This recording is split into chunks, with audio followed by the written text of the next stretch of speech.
വളരെ കാലം മുമ്പ് മ്യാൻമാറിലെ ഒരു ഗ്രാമത്തിൽ മിന്തു എന്ന 17കാരൻ ജീവിച്ചിരുന്നു.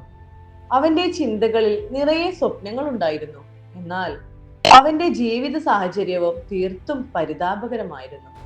ഒരു ഫാക്ടറിയിലെ സാധാരണ തൊഴിലാളിയായ അച്ഛൻ, വീട്ടുജോലികൾ ചെയ്യുന്ന അമ്മ, പിന്നെ പഠിക്കുന്ന ഒരു അനിയത്തിയും. ഇതായിരുന്നു അവന്റെ ലോകം. ദാരിദ്ര്യത്തിൽ ഇരുട്ടിൽ കഴിയുമ്പോഴും ഒരു നാൾ താൻ ഒരു എഞ്ചിനീയർ ആകുമെന്ന സ്വപ്നത്തെ അവൻ ഒരു ദീപശിഖ പോലെ ഹൃദയത്തിൽ കൊണ്ടു നടന്നു. ആ സ്വപ്നത്തിനു വേണ്ടി അവൻ രാവും പകലും കഷ്ടപ്പെട്ട് പഠിച്ചു.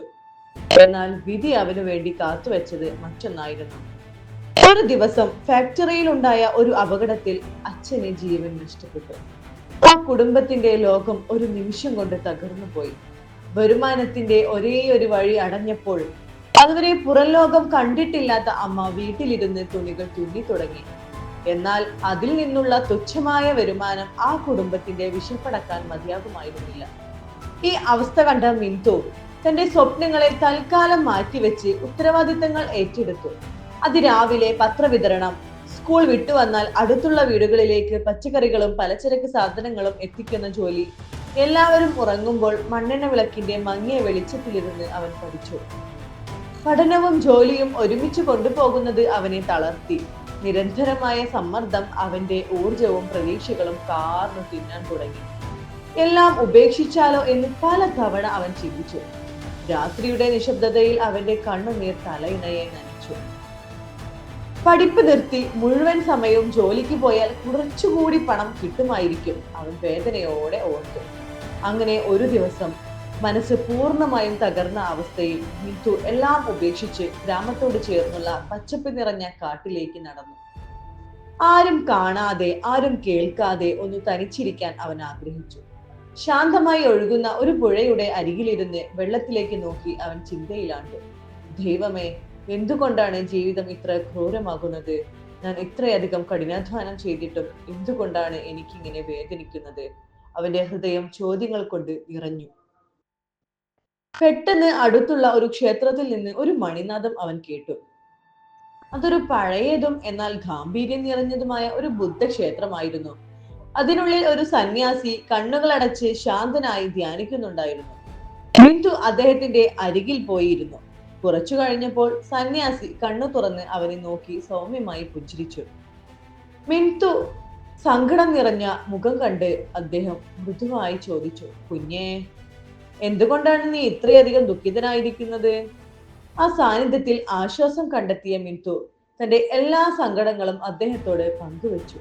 അച്ഛന്റെ മരണം, അമ്മയുടെ കഷ്ടപ്പാട്, തന്റെ ജോലിയും പഠനവും, എഞ്ചിനീയർ ആകാനുള്ള സ്വപ്നം, ഒടുവിൽ എല്ലാം ഉപേക്ഷിക്കാൻ തോന്നുന്ന മാനസികാവസ്ഥ, എല്ലാം അവൻ തുറന്നു പറഞ്ഞു. സന്യാസി ക്ഷമയോടെ എല്ലാം കേട്ടു. എന്നിട്ട് പുഞ്ചിരിച്ചുകൊണ്ട് പറഞ്ഞു, എനിക്ക് നിന്നെ സഹായിക്കാൻ കഴിയും, പക്ഷെ അതിനായി അടുത്ത 10 ദിവസം ഞാൻ പറയുന്ന ഒരു ചെറിയ കാര്യം നീ ചെയ്യണം. കണ്ണുനീർ തുടച്ചുകൊണ്ട് മിന്തു പറഞ്ഞു, തീർച്ചയായും ഞാൻ തയ്യാറാണ്. സന്യാസി ക്ഷേത്രത്തിനടുത്തുള്ള ഒരു വലിയ ആലമരത്തിലേക്ക് ചൂണ്ടിക്കൊണ്ട് പറഞ്ഞു, ആ മരം കാണുന്നുണ്ടോ? എല്ലാ ദിവസവും ഒരു ചെറിയ കുരുവി അവിടെ കൂടുണ്ടാക്കാൻ വരാറുണ്ട്. ഓരോ ദിവസവും നീ ആ കൂട് നശിപ്പിക്കണം. എന്തിനാണെന്ന് ചോദിക്കരുത്, ചെയ്യുക മാത്രം. മിന്തു ആശയക്കുഴപ്പത്തിലായി. ഒരു കിളിയുടെ കൂട് നശിപ്പിക്കാനോ? എന്തിന്? അവൻ ചോദിച്ചു. സന്യാസി പുഞ്ചിരിച്ചുകൊണ്ട് പറഞ്ഞു, ചോദ്യങ്ങളില്ല. അടുത്ത ദിവസം രാവിലെ മിന്തു ആ മരച്ചുവട്ടിലെത്തി. ഒരു ചെറിയ കുരുവി കഠിനാധ്വാനം ചെയ്ത് ചുള്ളിക്കമ്പുകൾ കൊത്തിക്കൊണ്ടുവന്ന് മരച്ചില്ലയിൽ മനോഹരമായ ഒരു കൂടൊരുക്കുന്നു. മനസ്സില്ല മനസ്സോടെയാണെങ്കിലും സന്യാസിയുടെ വാക്കുകൾ ഓർത്ത് അവൻ ആ മരക്കൊമ്പ് കുലുക്കി. ആ കൂട് നിലം പതിച്ചു.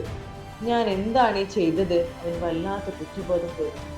പിറ്റേന്നും അവൻ വന്നു. അതേ കുരുവി വീണ്ടും വാശിയോടെ കൂടുണ്ടാക്കുന്നു.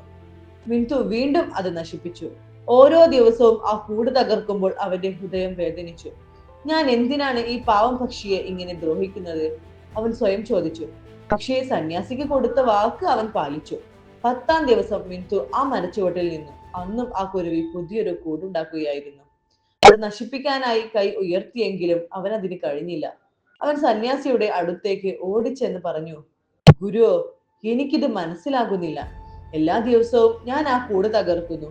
എല്ലാ ദിവസവും ആ പക്ഷി വീണ്ടും വന്ന് അതുണ്ടാക്കുന്നു. എന്റെ ഹൃദയം തകർന്നു പോകുന്നു. എന്തിനാണ് അങ്ങ് എന്നെ കൊണ്ട് ഇത് ചെയ്യിപ്പിച്ചത്? സന്യാസി ഭയം നിറഞ്ഞ കണ്ണുകളോടെ അവനെ നോക്കി പറഞ്ഞു, കുഞ്ഞെ, അതുതന്നെയായിരുന്നു നിനക്കുള്ള പാഠം. ആ കുരുവിയെ നോക്കൂ, അതിന്റെ കൂട് ഓരോ ദിവസവും തകരുന്നു. പക്ഷെ പിറ്റേന്ന് രാവിലെ പുതിയ പ്രതീക്ഷയോടെ അത് വീണ്ടും ഉണരുന്നു. ചുള്ളിക്കമ്പുകൾ ശേഖരിക്കുന്നു, പുതിയ കൂടുകൾ നിർമ്മിക്കുന്നു. അതൊരു വിഡ്ഢിയായത് കൊണ്ടല്ല, മറിച്ച് എന്നെങ്കിലും ഒരു ദിവസം ഈ തകർക്കൽ അവസാനിക്കുമെന്ന്, തന്റെ കൂട് നിലനിൽക്കുമെന്നും അതിന് വിശ്വാസമുണ്ടായതുകൊണ്ട്. ഒന്ന് നിർത്തിയിട്ട് അദ്ദേഹം തുടർന്നു, ജീവിതം നിന്നെയും ഇതുപോലെ പരീക്ഷിക്കും. അത് നിന്റെ സ്വപ്നങ്ങളെ തകർക്കാൻ ശ്രമിക്കും, നിന്റെ ക്ഷമയെ അളക്കും, പ്രതീക്ഷകളെ ഇല്ലാതാക്കും. പക്ഷേ ആ കുരുവിയെ പോലെ ഓരോ വീഴ്ചയിലും നീ വീണ്ടും എഴുന്നേൽക്കുകയാണെങ്കിൽ, വീണ്ടും വീണ്ടും ശ്രമിച്ചുകൊണ്ടേയിരിക്കുകയാണെങ്കിൽ, ഒരു നാൾ നിന്റെ സ്വപ്നങ്ങളും യാഥാർത്ഥ്യമാകും.